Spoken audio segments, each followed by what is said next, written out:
इस कैटेगरी में वो एस्पिरेंट्स होते हैं जो प्रीलिम्स और मेंस के बीच में फाइट तो मारते हैं, बट उनको पहले से इंट्यूशन लग जाता है कि मेंस उनका क्लियर नहीं होगा, क्योंकि मेंस को क्लियर करने के लिए जिस लेवल की प्रिपरेशन चाहिए होती है वो इन्होंने पहले से नहीं की होती। इस इम्प्रूवमेंट कर्व में अभी आप यहाँ पे हो कि आपने मेंस क्लियर नहीं किया है और आपको यहाँ पहुँचना है जहाँ पे आपको इंटरव्यू कॉल आ पाए।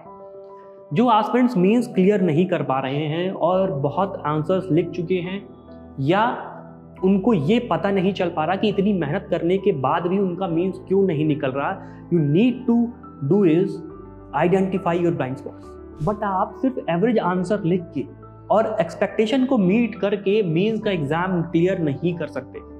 आपको इस कर्व के सबसे टॉप मोस्ट पोजीशन पे पहुंचना होगा। इन सारी चीज़ों को लास्ट डिटेल तक समझाने के लिए I am coming up with webinar जो कि 23 दिसंबर मंडे को शाम 7 बजे होने वाला है। आप अपनी कॉपी हमें भेजिए और हम आपको आपका एक क्लियर ब्लाइंड स्पॉट आइडेंटिफाई करके आपको ज़रूर बताएंगे और एक रोड मैप भी देंगे। अगर आप मेंस 2024 का एग्ज़ाम क्लियर नहीं कर पाए बट आप बहुत श्योर हो कि नेक्स्ट अटेम्प्ट आपको देना ही है, तो ये वीडियो आपके लिए बहुत इंपॉर्टेंट है कि आप अपना अगला मेंस फेल ना करो।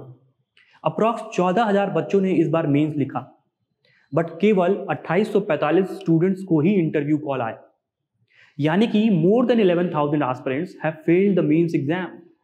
अब इन फेल्ड एस्पिरेंट्स को, जिनका नंबर 11,000 से ज़्यादा है, इनको अगर हम 3 कैटेगरीज में डिवाइड करने की कोशिश करें तो the first category consist of those aspirants जो प्रीलिम्स और मेंस के बीच में पढ़ते ही नहीं हैं। Yes, it is very surprising to know कि जहाँ पे ऐसे बहुत सारे एस्पिरेंट्स हैं जो मेंस देने के लिए तरस गए, वहीं कुछ ऐसे एस्पिरेंट्स हैं जो पढ़ ही नहीं रहे होते प्रीलिम्स और मेंस के बीच में। इनमें कुछ रैंकर्स भी होते हैं जो कि ऑलरेडी सर्विसेज में डिप्लॉयड होते हैं और छुट्टी न मिल पाने के कारण उनकी पढ़ाई नहीं हो पाती और अल्टीमेटली मेंस कॉम्प्रोमाइज हो जाता है। इनमें कुछ ऐसे भी एस्पिरेंट्स होते हैं जो पर्सनल इश्यूज की वजह से, जैसे हॉस्पिटलाइजेशन हो गया या फैमिली में कोई बड़ा इशू आ गया, किसी की डेथ हो गई या कुछ और बड़ी घटना घट गई या ब्रेकअप हो गया या कुछ ऐसा इमोशनल टर्बुलेंस आ गया आपके जीवन में जिसको आप मैनेज नहीं कर पाए और आपने पढ़ना छोड़ दिया। सो इन स्टूडेंट्स का मेंस नहीं निकल पाता। Now talking about the second category of aspirants. इस कैटेगरी में वो एस्पिरेंट्स होते हैं जो प्रीलिम्स और मेंस के बीच में फाइट तो मारते हैं, बट उनको पहले से इंट्यूशन लग जाता है कि मेंस उनका क्लियर नहीं होगा, क्योंकि मेंस को क्लियर करने के लिए जिस लेवल की प्रिपरेशन चाहिए होती है वो इन्होंने पहले से नहीं की होती। या ऐसे स्टूडेंट भी इसमें हो सकते हैं जो प्रीलिम्स और मेंस देने के लूप में फंस गए, यानी कि दिसंबर में रिजल्ट आता है और अगर आपने दिसंबर, जनवरी और मिड फरवरी ये 2-2.5 महीने अपने मेंस की प्रिपरेशन को नहीं दिए, मेंस में इंप्रूवमेंट करने को नहीं दिए, तो आप प्रीलिम्स और मेंस के लूप में फंस जाएंगे। आपको अपनी तैयारी तुरंत प्रीलिम्स की तरफ स्विच करनी पड़ेगी और प्रीलिम्स क्लियर करने के बाद आप वही सारी चीज़ें रिपीट करोगे मेंस में जो आप पहले करते थे, और आप सेम चीज़ को रिपीट करके डिफरेंट रिजल्ट एक्सपेक्ट नहीं कर सकते। Now talking about the third category of aspirants.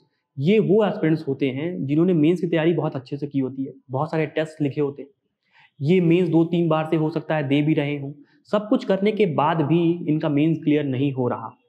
Now ये ऐसे एस्पिरेंट्स होते हैं जिनको अपने ब्लाइंड स्पॉट्स पता नहीं होते कि क्या वो ऐसा बार बार रिपीट कर रहे हैं जिसकी वजह से उनके मार्क्स बढ़ नहीं पा रहे। तो अब हम बात करेंगे कि ये सारे एस्पिरेंट्स जो मेंस क्लियर नहीं कर पाए इस बार, ये अब ऐसा क्या कर सकते हैं कि ये अगले अटेम्प्ट में इनके मेंस क्लियर करने की प्रोबेबिलिटी बढ़ जाए। मूविंग ऑन, और ये समझने की कोशिश करते हैं कि जो एस्पिरेंट मेंस क्लियर नहीं कर पाए तो ऐसा वो क्या करें कि नेक्स्ट टाइम उनके मेंस क्लियर करने की प्रोबेबिलिटी बढ़ जाए। इस इम्प्रूवमेंट कर्व में अभी आप यहाँ पे हो कि आपने मेंस क्लियर नहीं किया है और आपको यहाँ पहुँचना है जहाँ पे आपको इंटरव्यू कॉल आ पाए। जो एस्पिरेंट्स मेंस क्लियर नहीं कर पा रहे हैं और बहुत आंसर्स लिख चुके हैं या उनको ये पता नहीं चल पा रहा कि इतनी मेहनत करने के बाद भी उनका मेंस क्यों नहीं निकल रहा, the first thing that you need to do is identify your blind spots. आपकी कॉपी में क्या आप रिपीटेड मिस्टेक्स कर रहे हो जिसके बारे में आप खुद अवेयर नहीं हो, सबसे पहले उसको पहचानना बहुत ज़रूरी है। ये ब्लाइंड स्पॉट्स हो सकता है, ऐसे भी हो सकते हैं कि आप डिफरेंट फ्रेमिंग ऑफ क्वेश्चंस को पकड़ नहीं पाते, डिफरेंट फ्रेमिंग ऑफ क्वेश्चंस के हिसाब से आप थीम एंड डिमांड नहीं ढंग से निकाल पाते। थीम एंड डिमांड ढंग से निकालने के बाद आपका जो इंट्रोडक्शन है वो थीम के साथ हो सकता है कंसिस्टेंट नहीं हो रहा। या ऐसा हो सकता है कि आर्टिकुलेशन के लेवल पे आप अच्छा परफॉर्म नहीं कर रहे हो, या कंक्लूजन में आपकी दिक्कत हो सकती है। So you need to identify the blind spots first. अब इनमें से भी कुछ ऐसे ब्लाइंड स्पॉट्स होते हैं जिन पे क्विकली काम किया जा सकता है, बट कुछ ऐसे भी ब्लाइंड स्पॉट्स होते हैं जिन पे आपको लगातार काम करके इंप्रूवमेंट करना होगा, and that takes time. After you identify blind spots in your answer writing, आप इंप्रूवमेंट कर पे एक ऐसे पॉइंट पे पहुंचते हो जहां पे आप एवरेज आंसर लिखने का माइलस्टोन हिट कर लेते हो। एक एवरेज आंसर एक बिलो एवरेज आंसर से ऐसे डिफरेंट है कि एक एवरेज आंसर में आप वो लिखते हो जो पूछा जा रहा है, वहीं एक बिलो एवरेज आंसर में या जो पुअर आंसर है उसमें आप वो लिखते हो जो आपको आता है, न कि जो पूछा जा रहा है, राइट। तो आपको अपने बहुत सारे आंसर्स डिमांड के हिसाब से, थीम के हिसाब से लिखने होंगे, उसमें आर्टिकुलेशन सही करना होगा। यानी कि आप क्वेश्चंस के डिमांड को मीट कर रहे हो, राइट, आप क्वेश्चंस की डिमांड को मीट कर रहे हो, बट आप सिर्फ एवरेज आंसर लिख के और एक्सपेक्टेशन को मीट करके मेंस का एग्जाम क्लियर नहीं कर सकते। आपको इस कर्व के सबसे टॉप मोस्ट पोजीशन पे पहुंचना होगा, जहां पे आप सिर्फ और सिर्फ एक्सपेक्टेशन को मीट नहीं करते हो, बट एक्सपेक्टेशन से एक्सीड करते हो। आपको एक्सपेक्टेशन को एक्सीड करने के लिए बियॉन्ड द डिमांड जाना होगा, अपने आंसर्स में इनोवेशंस लाना होगा, कंटेंट में वैल्यू एडिशन लाना होगा, प्रेजेंटेशन लेवल पे इंप्रूव करना होगा।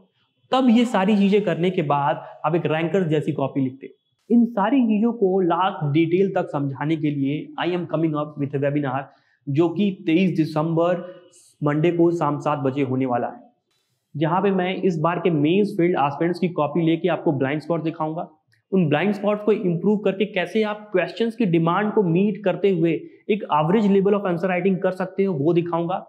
और कैसे आप एक्सपेक्टेशन को मीट करने के बाद बियॉन्ड द डिमांड जा सकते हो, और कंटेंट लेवल पे वैल्यू एडिशन कैसे कर सकते हो, प्रेजेंटेशन कैसे इंप्रूव कर सकते हो, ताकि आप एक्सपेक्टेशंस को एक्सीड कर पाओ to write your copy like a ranker copy, और आप मेंस क्लियर कर पाओ, right. So do block your calendar and join the webinar which is going to be held on 23rd December, right?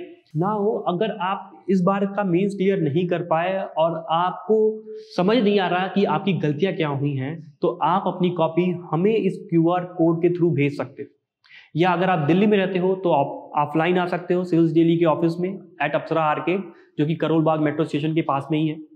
आप अपनी copy हमें भेजिए और हम आपको आपका एक क्लियर ब्लाइंड स्पॉट आइडेंटिफाई करके आपको जरूर बताएंगे, और एक रोड मैप भी देंगे जिसपे आप इंप्रूवमेंट करके मेंस क्लियर करने की प्रोबेबिलिटी को बढ़ा सकते हो। So thank you and stay tuned with Civils Daily eyed.